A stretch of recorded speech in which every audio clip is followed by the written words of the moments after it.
We're on. We're on. Hello, everyone. Welcome to another educational adventure here at. I almost just named my old podcast, but no, this is not. This is the Nosebleeders show. This is what we do here. We talk New York sports mostly, and we drink booze, unless your name is Mike. What's everyone drinking or smoking today? What do you guys got? I had Olipop today, as usual. That's my beverage choice. I'm drinking sparkling rosé out of a Team Bride glass right here. That's if you guys can see that, I'll hold it up for the team. You, the bougie bitch. Yeah, I know. If I can get my hand there to cover that shadow. Yeah. Listen, there can only be one gay host on this podcast, okay? You see, it's Team Bride. You can't take it away. Team, not team. Yeah, no, I am challenging you for the gayest member of this show right now, Brian. My sparkling rosé. I'm drinking wine, so I'm also kind of a bougie bitch right now. You know, I mean, you can only drink so much beer and get so fat before you're like, I'm hideous and I can't do this to myself. It's good for the heart, right? Wine. Yeah. So I have red wine right now, actually. But yes, the Team Bride glass, and for once, the Yankees, our team, Mike, were the bridesmaids and not the bride. That's the big story of the week, right there. Hasn't been that way since '89. Yeah, no, exactly. So I do want, I want to hear, Brian, of course, your emotions on the story that broke last night. Juan Soto going to the Mets for a lot of money. And I was like, my adrenaline was pumping and I couldn't sleep. And it's like, I mean, between this and we won't talk about this because it's not sports related, but the hot CEO shooter, like I just feel like I couldn't pay attention to anything right now. I have two new celebrity crushes, so a Juan Soto and the hot CEO shooter. But like, no, it was like, I mean, it's obviously insane news, and for some reason I did expect it to happen. I didn't expect him to, for some reason I just didn't expect him to go to the Dodgers, because I don't think my brain could have like accepted that reality of that happening, because if that happened, that would just be like I would just quit watching baseball. I'd be like, it's over. And I think I'm excited. It's definitely a big thing, and it's crazy too that like he eclipsed Ohtani for the biggest sports deal in history. And also, I mean, like, listen, I actually was reading the Yankees pitch too, and they actually had like kind of a decent pitch. They were just like, we have like more fans and we have like more revenue. And they also said too, we have a better chance of getting into the World Series because we don't have to go up against the Dodgers. That was actually their best selling point, I think. Or the Phillies or the Braves. Yeah, I mean, you can get in the World Series much easier if you don't go into the Dodgers, if you don't go with the Mets. Yeah. But at the end of the day, 5 million more is 5 million more. I guess so. Yeah. I mean, these people are hired guns at the end of the day. So it's like all you Yankee fans that are burning your jerseys. Like, why is he doing this? Because 5 million more is 5 million more. It's actually like, that's what it is. So it's like over 800 million. Yeah.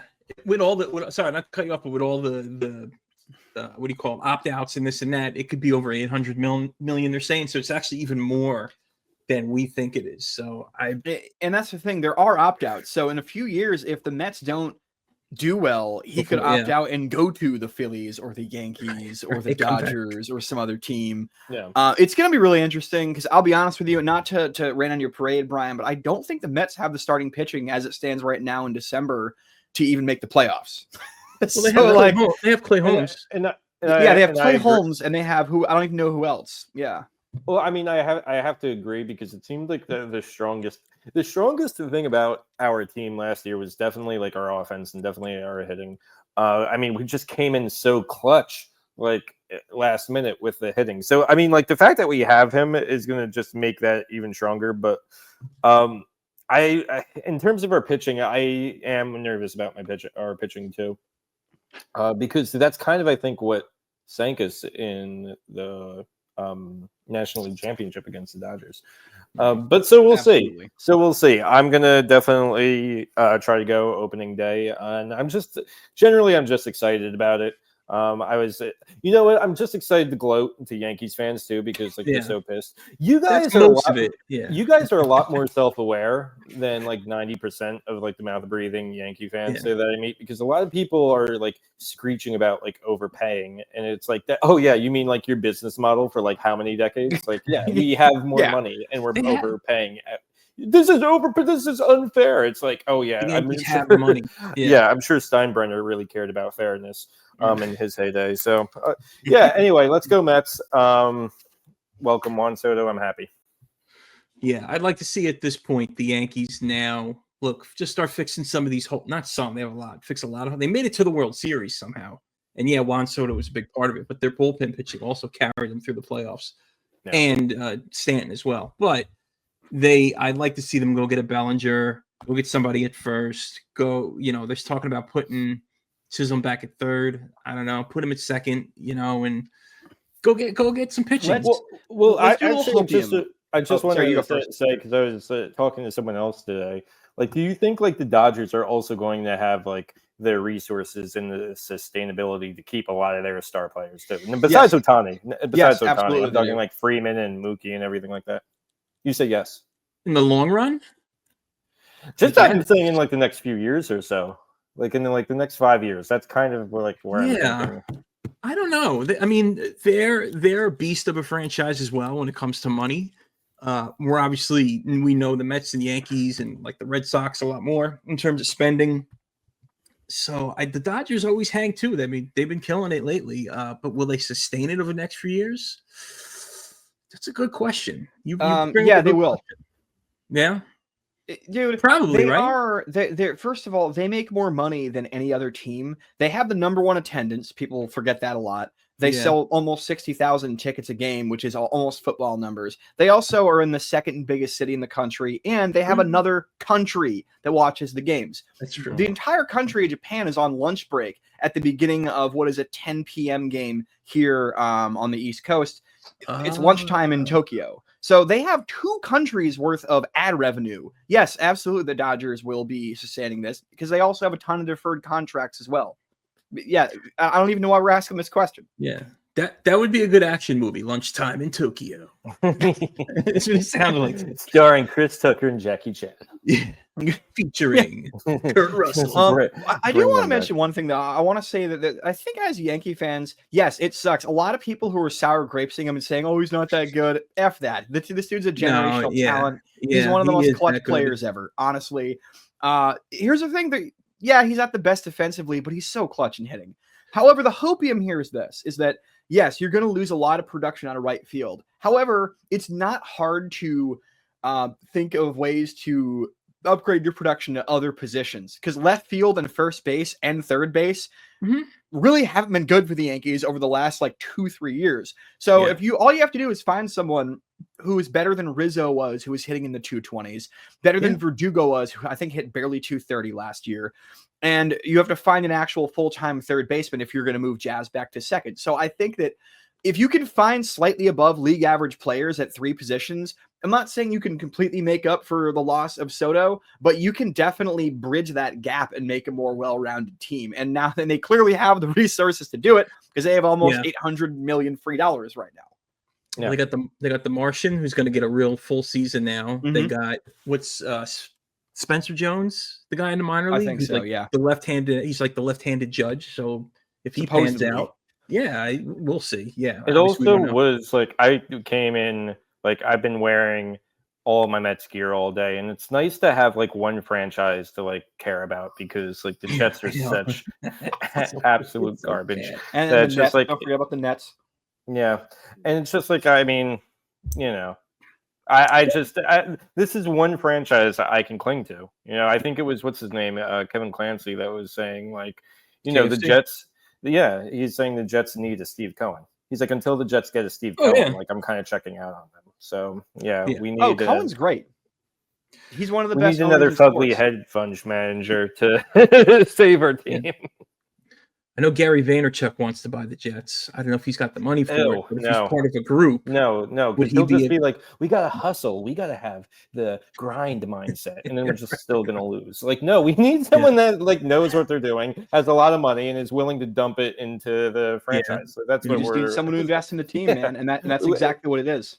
Yeah. Need that Warren Buffett money. It's refreshing, too, like, because, again, I'm a Yankee fan, and look, losing Soto is going to suck. But at the same time, it's refreshing seeing a Mets owner finally spending like a large market team. Because for like 30 years, they spent like a mid-market Midwestern team, which I thought was very weird. Because it's like at the end of the day, they still are in New York City. They have a massive, massive fan base here. Well, I mean, you also had owners that got screwed over by Bernie Madoff.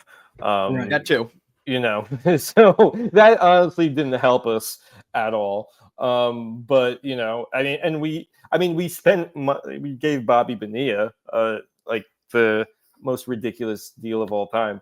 So I mean, we were spending it. We were just spending it in horrible ways, because we assumed that these investments from a Ponzi scheme were going to come back to save us, and they didn't.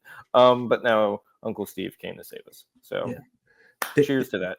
They're like the kind of people who would have invested in NFTs had they been young, and they absolutely would have invested in NFTs. They would have totally been Bitcoin people. They would have been like, this Dogecoin I'm hearing about. Why don't we pay Soto in all Dogecoins? He'll love that. Those were the type of owners. That's what they were. The Wilpons were.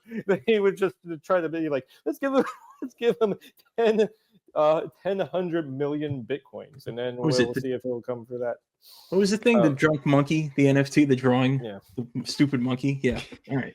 Anyway, let's again. I really am happy for Mets fans, and you know what it is, man. It hasn't hit me yet. It hasn't hit me that he's gone.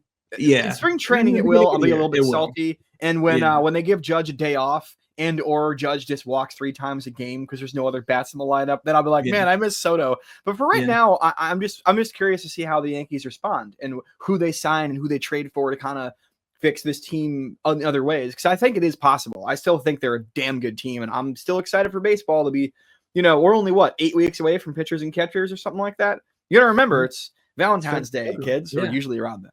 Yep, 15.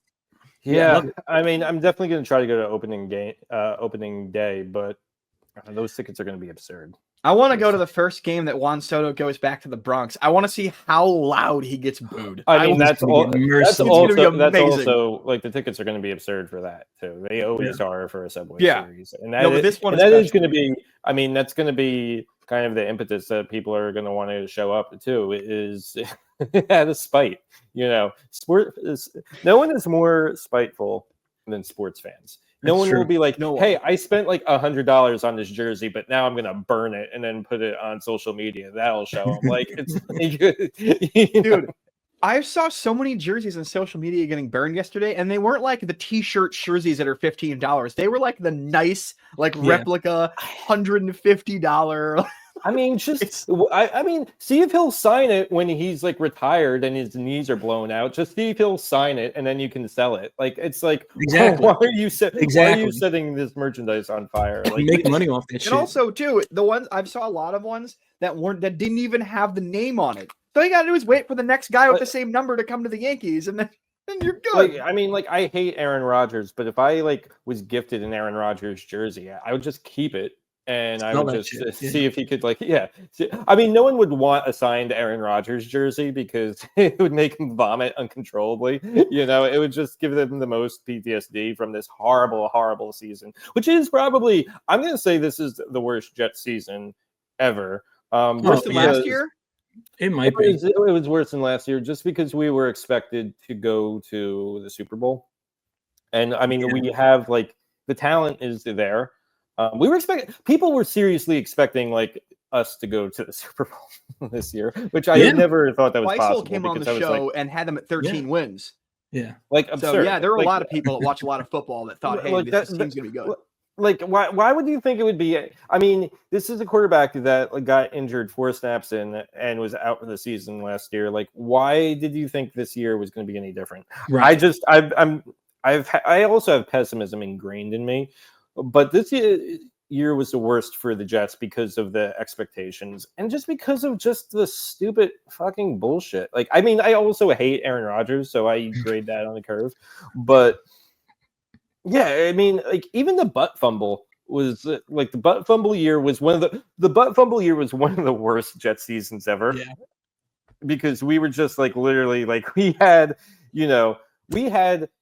gaffes that made SportsCenter every single week. You know, we also had Rex Ryan, who was like obsessed with his wife's feet. Who might we be were coming the back, laughing by the stock. way. Can we talk about that real quick? He's thinking about coming back, and they're thinking about bringing him back. Yeah, I mean that's such a Jets move. It's such a Jets move. Let's bring him back for nostalgia's sake. It didn't work. I mean, we did go to the AFC Championship with him, but like, let's just bring him back for nostalgia's sake. Like, it wasn't a great idea last time, but like, yeah, let's bring back the guy with a foot fetish who was like always saying we were the best. He was like the Chris Christie of the New York Jets, just like a big fat guy that had like more confidence than he was allowed to, you know, and he would just talk so much shit. So that was a season I'll never forget, because I'll never remember the Thanksgiving game where Mark Sanchez ran into the center's asshole and dropped the ball.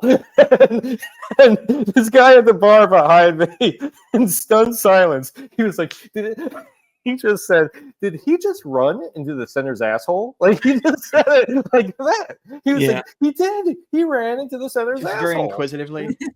I do believe he ran right to the butthole. I was just looking up. I was looking up some Jet season records, and I can recall the Rich Kotite era, 1995 and 1996, where they went 3-13. In 95, and in 96 they went 1-16. So this is definitely up there with those. Oh, I was a child then. Yeah, those. Those. But I do remember, like, when I think it was 99 when we had Vinny Testaverde, and I think he got hurt in like the playoffs.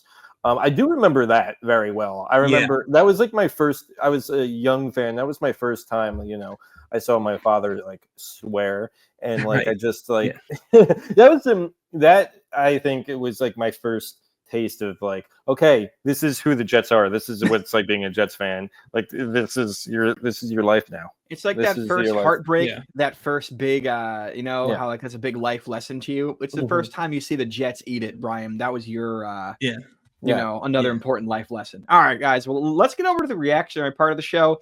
Mike, I don't know how many we have time for, but just, I know we have a bunch, so just whatever we can fit in. Yeah. Whatever. Which one do we have first? Let's start with this one. You found this one. This is an Archie Manning commercial. Yes. From 1979. Manning's dad, because the Giants lost to the Saints yesterday, so I wanted to do a Saints ad. So let's take a look at this one. Excited to be on the team at Royal O's. I went through a training class like this one, and I sell Royal Oldsmobiles in the off-season. Why? Because these are the most knowledgeable and sincere people you'll ever do business with. You're excited at Royal Oldsmobile. If I were calling the signals at your house, I'd have to go with Royal O's.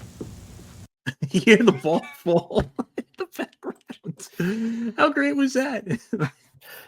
He kind of reminds me of like a character in Mad Men.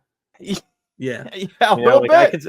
I could see him trying to like goose the secretary, real quick. He's been one of the worst characters ever. Given like some of the Man and Family history. Can we wait, Mike? Go back. This lady. Pause. Can I get your autograph? Look at the beehive.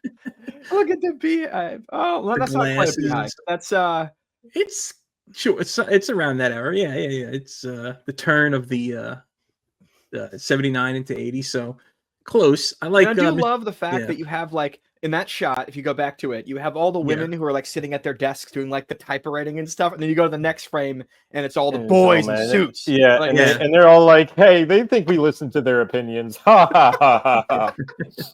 You got Mr. Spock there in the blue suit somehow, and Captain Kirk next to him, and then you got the chalkboard from Glengarry Glen Ross, probably just something like coffee is for closers or something like that. That's what that looks like. This does look like a meeting of like the Kennedys, but like not the Kennedys that didn't make it. You know, the Kennedys that never went into politics and never got killed because they were never popular enough. These are the lower level Kennedys. They got in the cars. The third cousins. Like, also, at one point in the ad, he says, "I sell Oldsmobiles in the off season." Like he actually says that. Yeah, I was shocked. This is 1979, and they still had to have second jobs. But like, I think that was pretty common actually for athletes in like the 70s and 80s. Like there were a lot of baseball players that used to have like day jobs or off-season jobs, to make money. So that was not 30 uncommon. years where it's You know? I think Phil Rizzuto and Yogi Berra co-owned a bowling alley back when they played in like Jersey or something like that. So yeah, I was reading that this guy Dick Allen, who just got into the Hall of Fame, he played with the White Sox. At one time, he had the highest contract in baseball, and it was like $700,000. I think George Brett, remember the dude from like the Pine Tar incident? Like he also had like a day job too. I'm actually just trying to figure out what it is right now. But like, yeah, I mean, like being a baseball player was like, it was a dream job, but like, you know, I guess it wasn't like, hey, you're like made, you know. Yeah. Imagine Juan Soto was not going to sell cars for the love of the game. He's not going to just do it for fun. Actually, no, he would do it for the love of the game because he's got all the money. That would be great, actually, if Juan Soto found out that in the offseason he went to the DR and just sold, like, you know, used Fords or something. And he's like, yeah, man, I just love doing it. I love selling used cars. Like baseball, I love. But my first love is talking somebody into a piece of shit car that's going to break down in 4,000 more miles. That's what I love in life. He's like, baseball, that's what I'm supposed to do, but this is really my passion. Selling cars to people. Oh, Mike, go back to this frame. Sorry to cut you off. Right here, his head is right here, so it looks like it says "the ideal man" behind him. Oh yeah, that's a little hidden thing they put in, a little Easter egg. Yeah, they're trying to say that Archie Manning is the ideal man. Yeah. Looks he like drives an Oldsmobile, guys. He's too tall for the room. You know, he's like his head is hitting the ceiling. That's what it looks like. Imagine if Daniel Jones had to sell cars this season, and he's going to have to pretty soon. Yeah, he's gonna. So there's that. So all right, that was good. We lose Brian. I think Brian's frozen as hell. Brian, you froze. Your video's you're frozen. I know. Hold on. We made it to the end of that one. All right, wait, Brian, can you reset your camera real quick or whatever? Yep. Brian is frozen like Archie Manning at the end of the commercial. All right, what do we how many more we got, Mike? Should we go on? We got no. Let's talk for like 30 seconds on our own and see if he comes back. Well, what do you think's the next one going to be? Well, I know what the next one is going to be because they're all in front of me, so I can just pick. Okay, Michael.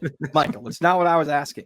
What? Let me rephrase that. Okay, if you're going to be a fucking smartass, what are you going to click next, Mike? What are you going to click I'm going to click the play thing happen? I guess the Dolphins ad. Okay, this one is cool because Brian's Jets lost to the Dolphins just yesterday. And this ad also involves our team in a certain way. So I found this and thought it was kind of cool. And like I said, hopefully Brian gets back to us in just a second here. And that way we don't have to just keep rambling about our rosé and whatever kombucha, whatever the hell you're drinking. No, Olipop is good. No, I can't drink kombucha. It tastes like vomit, you know? I don't like it either. It's supposed to be really healthy for you. I don't know who says that. It's probably one of those, like 10 years we'll be finding out it causes all kinds of plagues and disease. If RFK Jr. recommends it, then you know it's probably not good. That's that. And the most hilarious thing, and are you gonna edit this out, or are you gonna? Because I don't mean. I'll probably leave it in. Okay. This is all going into our great. People are drinking unpasteurized milk lately as like a political statement, which I think is very funny. Why? They'll die because they're stupid. Okay, because these people are fucking Oh my god! You can literally watch the black and white biography movie of Louis Pasteur from like the 1930s and get enough information to understand why it's important to pasteurize milk because of it's been 100 years since that information is public almost, and people are still questioning it, which is just fucking sad. Germs are like little aliens that have invaded your body and they will destroy you. Just because you can't see them doesn't mean they aren't there. All right, do you want to do a different ad or wait for the Brian to come back? We can do the Dick's Sporting Goods one.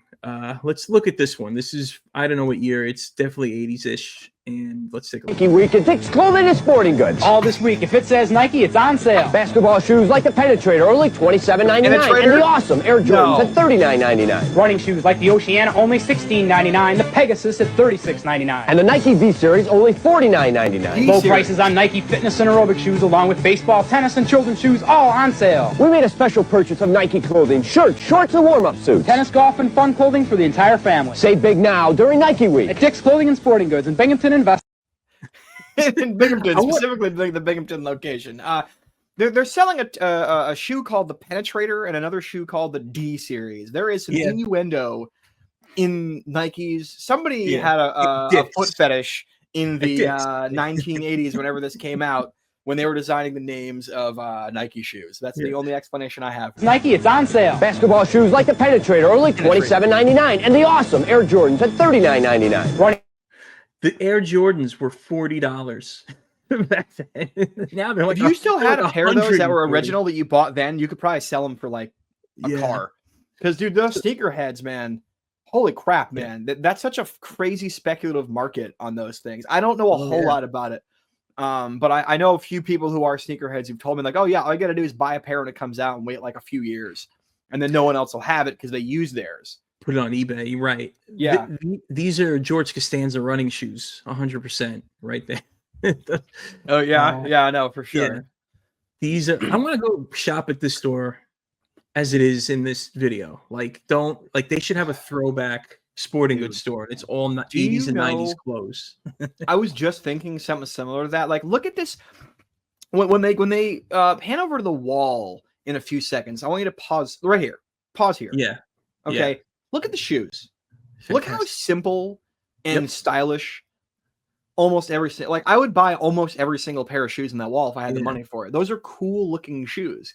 And I feel like nowadays you go to like a outlet shop or a sporting goods store to buy a pair of shoes like that, and all the shoes have like crazy stripes and designs and look like fucking space. They're trying to make it all spacey and futuristic. Whereas it's cool having a nice simple ass pair of Nikes. Well, if you look by the letter C in aerobics and go over to the right, there's a black pair of Nike Air Force Ones I'm looking at now that I want. So I want those. Look at these mustaches. They look at the Mario Brothers. This is great. This is amazing. And he's holding a tennis racket. That tracksuit he's got on is fire. Like, you can't tell me. Well, he looks like an Italian dude that's just what he wears anyway. Like even on his day off, that's just what he wears. That's just what he wears out to take out the garbage. All right, shout out to whatever media archive that is. All right, play it again for Brian with the sound. All right, Brian. Brian, you gotta listen to some of the names of these shoes, man. You'll like this. Wait, hold on. It's Nike Week at Dick's Clothing and Sporting Goods. All this week. If it says Nike, it's on sale. Basketball shoes like the Penetrator, only $27.99. And the awesome Air Jordans at $39.99. Running shoes like the Oceana, only $16.99. The Pegasus at $36.99. And the Nike V Series, only $49.99. Low prices on Nike fitness and aerobic shoes, along with baseball, tennis, and children's shoes, all on sale. We made a special purchase of Nike clothing, shirts, shorts, and warm-up suits. Tennis, golf, and fun clothing for the entire family. Save big now during Nike Week at Dick's Clothing and Sporting Goods in Binghamton Invest. Those mustaches are too creepy to name any shoe the Penetrator. Like that, porn stars. Your mind is definitely in the gutter. Don't get. Yeah, no, they're like, listen, I need you to take your shoes off and come with me to the back room so I can sell you the Penetrator. Yeah, like, I was about to say, don't. If they ask it to sell you shoes in the back of a white van, definitely avoid it at all costs. The Penetrator. That's the first thing I thought too. I'm like, what the hell? Look at this, $40 for Jordans. $40 for Jordans. $16 for like a nice pair of like Nike like walking or tennis shoes, whatever those would be. $17 bucks. Crazy. $4.50. And I'm assuming this is the same Dick's Sporting Goods, unless this was just a local chain. I don't know where named Dick's in the city. Yeah, just like one of the guys, their name is Dick. I don't know. Yeah, or maybe this is the original Dick's Sporting Goods. This was the guy that created the empire right here with the mustache. That's Mario. That's Dick himself. Waluigi. I don't know, but it's in Binghamton, so wherever that is. Yeah, I've heard of it.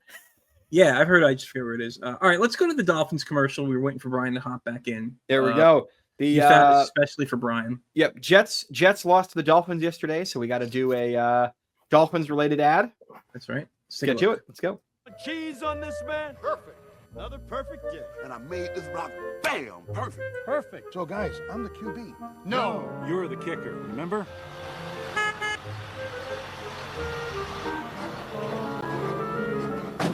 Mr. Morris. It's me. A gift from the New York Giants. Enjoy it for one more year. Perfect. Obviously, that's a after the Super Bowl. Yeah. After the Super Bowl, that was right after the Giants beat the, what was it, 07 or 08, somewhere in there? 07 Patriots. See, they do Super Bowls by Roman numerals. They don't do them by years. Yeah, so I never know exactly what year it is. I know it's somewhere in there. It's obviously, this has a little more to do with the Giants than Jets. But this is kind of cool because it is like, they do try to keep it the gladiator theme, They're like, yeah, we're gonna stick by Roman numerals, and also if your brain and body get destroyed, that's not on us. You can't read it. Very gladiator like football. That's why we love it so much. I like the fact that Eli has been trolling the Patriots ever since the Super Bowl. He's the ultimate troll, and I'm all here for it. He really is. He's the only guy to have taken them down, other than the Eagles that one year too. Right. Eli did it twice. This is cool. With a I think it's because also too, like this. Obviously, what was that? Was 77 was a perfect year, or 72? 72. Obviously, this is before any of our time, so I think it's cool they got a lot of the throwback players to come out and hang out and do like a commercial in someone's yard for a morning. I think it's just cool. It's a cutesy little ad. Yeah, they're wearing what looks like modern. These guys are wearing at the beginning are wearing modern Dolphins jerseys, but now the rest of the guys are wearing throwbacks. Like these guys, like you can see because it's got the shadow behind the numbering. Numbering, is that a word? And I don't know. The Dolphins really need to go back to their old uniforms. Not that I give a shit about the Dolphins, but just for a football aesthetic. I was about to say, I also don't. I'm not gonna lie. Like, I don't know who any of these guys are. Like I was saying, they're before our time, man. Yeah. Mercury Morris, I know. That's about it. I think he passed away too. But yeah, like it's just a miracle that they're even this old. Football players don't have this long. I mean, unless they're the quarterbacks, and then the quarterbacks can last forever. But. Yeah. Speaking of quarterbacks, do I have a commercial that I found with Joe Namath? And I'm already excited. And one Farrah Fawcett. It's kind of suggestive. Let's take a look. Whoa. You mean I'm Joe so Namath excited. was suggestive? I'm going to get creamed. Whoa! Whoa! Oh, man. The closer you shave, the more you need creamy, soothing, medicated Noxzema. So Farrah Fawcett just gave Joe Namath a facial. You've got a great That's what I'm watching. I got creamed. There's a lot going on here. Because obviously this is before our time, but the only commercials I could even compare this to. Do you guys remember when we were like in middle school and high school and they did that string of herbal essences commercials? The shampoo. Oh yeah, it was basically just a woman orgasming for 30 seconds. This is the closest thing I can remember to that, or relate to that rather. I'm sure too, like if you were like gay in like the late 60s, like early 70s, like this commercial was everything too. Like you probably had no other outlets to like get your rocks off, so you're like, well, you're straight because Farrah Fawcett, right? Yeah, but Farrah Fawcett, she exists, but like she's not getting she's you're right. Creamed. He is. Not the one getting creamed. Let me cream your face. That you could say that, right? You could say that so imperatively back then and pass the censors. Yeah. Yeah. I don't know what it kind of meant, if it had the same innuendo back then. Joe Namath probably went with I'm it sure because he was probably drunk anyway. He was like, yeah, maybe I'll get laid afterwards. Who cares? Yeah, when he saw Susie Colbert, he thought it was Farrah Give me Fawcett. another Miller and let me go out, okay? You might, Brian, you bring up a good point. This probably was a good commercial for gays back then.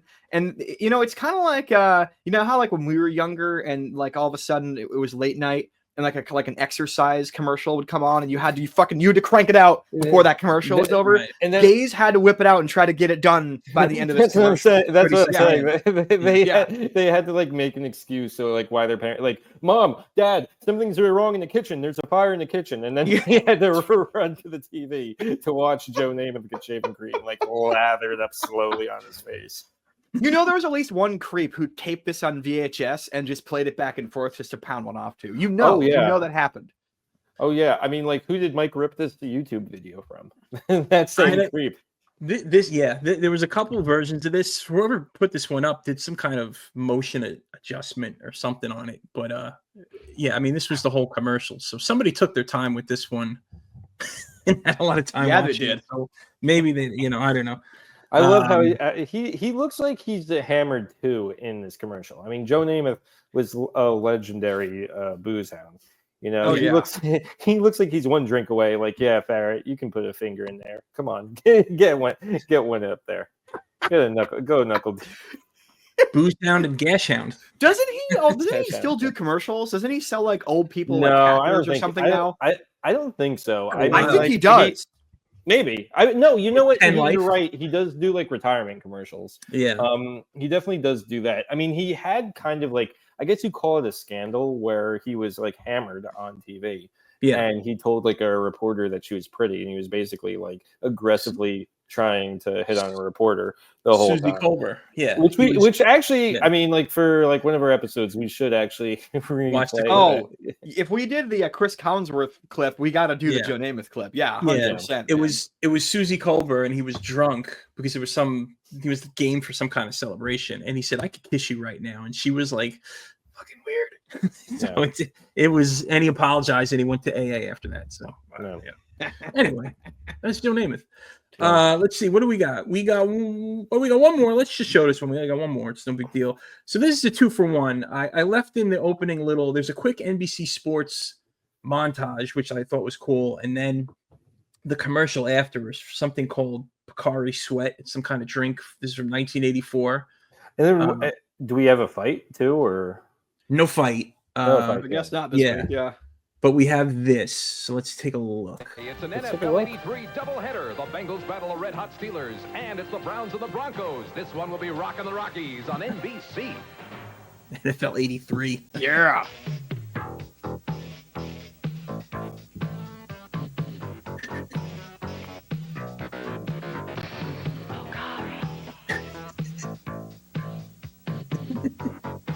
This is so 80s. Yeah, I mean, again. Isotonic Pocari. Formulated to bring you back. Pocari. When you're hot, Pocari beats other drinks cold. Pharmaceuticals, First of all, what kind of drink is this? All right. Pocari Sweat? I think it's just like a Gatorade of it some just sort. sounds so suggestive the way the woman is saying, like she's whispering it like Pocari. I was about to say, it's very like queer coded too. Like you might as well just give this guy prep, like and poppers too. You know, like the way he was just like it had such a gay vibe to it. You know. Yeah. This is such an 80s Coke binge yuppie commercial. Yeah. I mean, like that's also the thing too. Like it's just definitely like American Psycho, cocaine and voting for Reagan. Like that's the way. Well, just the Pocari and the way they're saying it makes me think that like someone has said the sentence to someone else before, like, "Hey, you want to come back to my place and do some Pocari?" Like, it looks like it's got the Coca-Cola.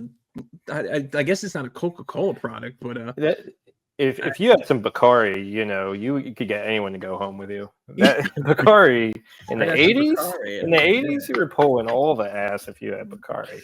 That's what I mean. Like, no, what is this even supposed to do? It doesn't look like it's like a sport drink. Because you see a guy welding, you see a guy who takes a sip and then is in a suit. Light isotonic. Can you go back real quick? Hold on. Okay, she's a karate bitch or whatever, but she can like fight. She can like actually beat people up after Pocari. Looks like it changes. Okay, so. He's running. He's running. He drinks this, and now he's got he's in a different room. Still hot. So like he was hot before hot again, but then like this guy's welding. Yeah, this guy looks like a little uglier after the Pocari too. He looks like more of a dad that like had like age hit him hard. I mean, he's also a welder too. So, this guy's 25. Yeah. Yeah. Like, it went from like it went from a 25-year-old to like a 40-year-old, you know, who's like yelling at kids to get off his lawn. Like, okay, so I just Googled this to look it up. So I had to know what the deal was. So Pocari is actually apparently a well-known sports drink in Asia, and it's known as Pocari Sweat. Atsuka. Apparently, it's like a popular sports drink everywhere but here. Kind of one of those things, like it's like soccer, you know, or it's like an Asian thing. Now it all makes sense, doesn't it? That this is an Asian thing. Oh, I feel like with all the visuals and the. Otsuka's Pharmaceutical Co. So it sounds, I guess, Japanese or something. Yeah, it is. It's it's a Japanese sports drink.